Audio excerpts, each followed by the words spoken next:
The results today are interesting as well as very important for every one of us. There are a lot of reasons why I call it important. One, this is going to impact the upcoming elections, including the 2024 elections. The second reason is that key takeaways from this election prove something totally different, and this will change the pattern of elections in the further coming or the future coming days. Now let's first look at the numbers from all states which I am getting of this minute. Let me start with UP. UP in UP, BJP gets 250 seats. The numbers on your screen, viewers. SP increasing the number of seats gets 115 and BSP gets 1. According to my opinion, okay, viewers, on your screen are the numbers of Punjab, and then after we look at all the numbers, I'll analyze as to what's happening, what's literally happening. AAP sweeps Punjab with 92 seats, whereas Congress is left behind with 18 seats, and BJP back as thought, as predicted, with 2 seats. Prediction was around 3 to 5 seats, but 2 seats. Punjab seems interesting. I'll tell you why in just 2 minutes from now when I analyze the state, viewers. Uttarakhand swings to BJP with 47 seats and Congress back as opposition with 19 seats.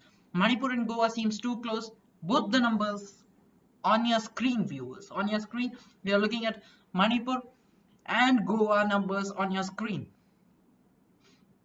Viewers, the big analysis on all 5 states is right here. The 2 key takeaways from these elections, and then we analyze every state. The first key takeaway, Congress has been a sinking Titanic, and I say this during the results of every elections because it feels so. Why? I'll give you the reasons, viewers. The second key takeaway is up to be the emerging opposition, emerging new opposition for BJP. I don't say Trinamool Congress because of the reason that Trinamool Congress only won in West Bengal, whereas it did not create any other impact in election 2022. So I feel that AAP has tried to create a pattern, to create a wave, and also to create, and they have tried the maximum they can to get the seats.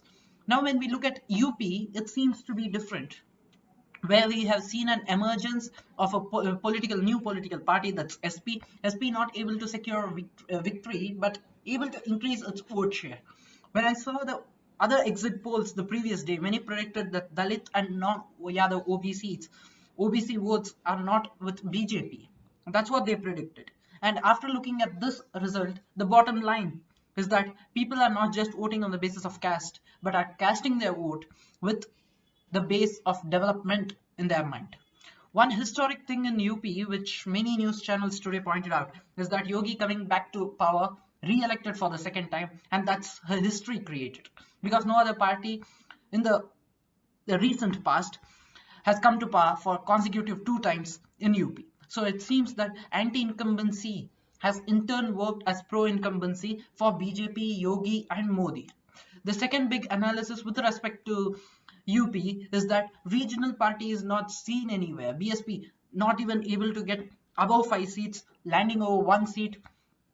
It's not even able to get the double-digit number, and this seems devastating, viewers.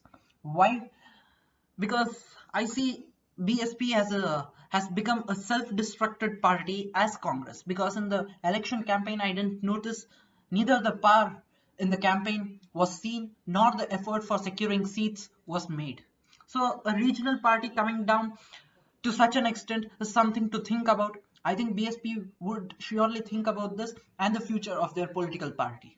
The final analysis in UP election is the fact that SP managed to increase vote but couldn't secure a close fight. So if you ask me as to will SP play a major role in the further elections, I feel the answer to it today seems no, because SP has lost a bit of confidence, I feel, and that means it would not contest as a single party in the Lok Sabha elections for now. Let's move forward to Punjab, viewers. I feel this is quite interesting because of the fact that AAP has emerged as a new alternative for opposition. Because we have seen in many places that Congress has even failed to emerge as a strong opposition. But here the image seems different. Congress thought that the Sidhu Channi factor will work for them, will give them the boost. But it seems that Congress itself has totally failed in the elections and also failed in predictions. Last time when I had an interview with a senior journalist, Prakash Chandra sir, I just asked him out of curiosity as to will Sidhu Channi factor work in Congress, and he said me, surprisingly, he said me that Sidhu Channi factor is not going to work. I was surprised at that moment, but when I looked at the election results today, by the start of the day or by half of the day, by noon, I understood that Sidhu Channi factor is not working for Congress. So, as predicted by Prakash Chandra sir, that's the pre-exit polls, he predicted this. As he predicted, it's not working, it has completely failed. So I thank him for joining me in that edition and giving me the predictions as such. Now let's come back.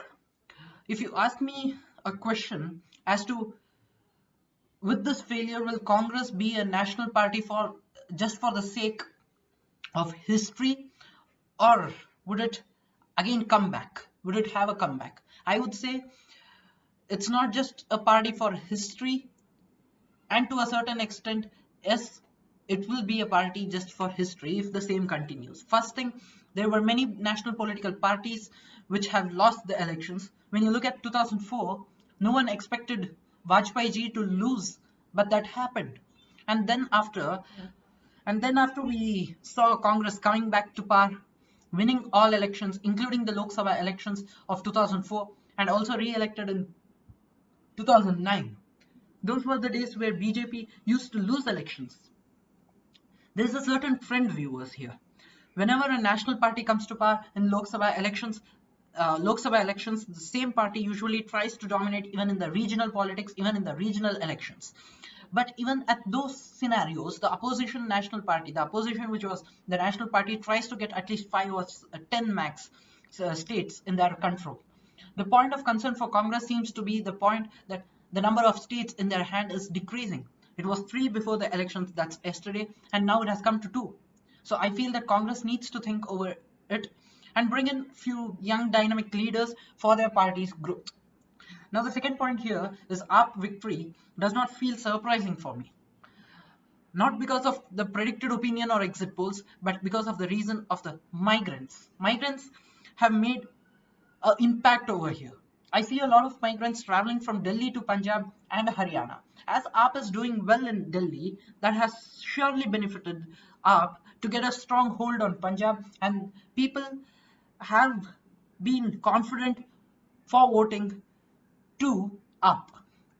The third point, which left me in a shock, or which I was surprised, is that the stalwarts losing in Punjab elections.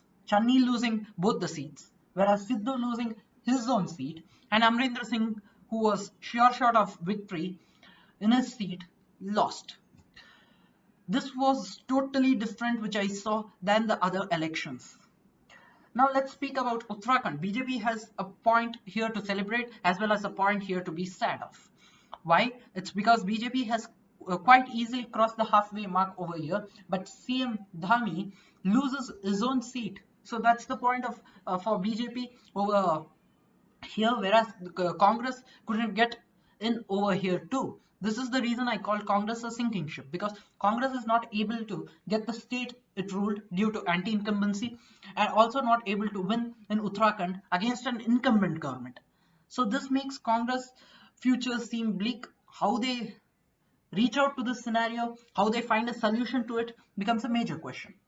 Now let me cut across to Manipur and Goa. The final counting is still on in both these states, and there's a close call. But as of this minute, it's swinging towards BJP in Manipur. And but again, when I look at Congress, it's losing over 14 seats comparing it to the previous elections. But Goa seems much closer. BJP just below the magic number, the halfway mark. 21 seats is the halfway mark, and BJP acquiring 20 seats. So chances are much higher for coalition government coming in, or BJP gaining the seats and BJP itself coming up as a single largest party with a simple majority.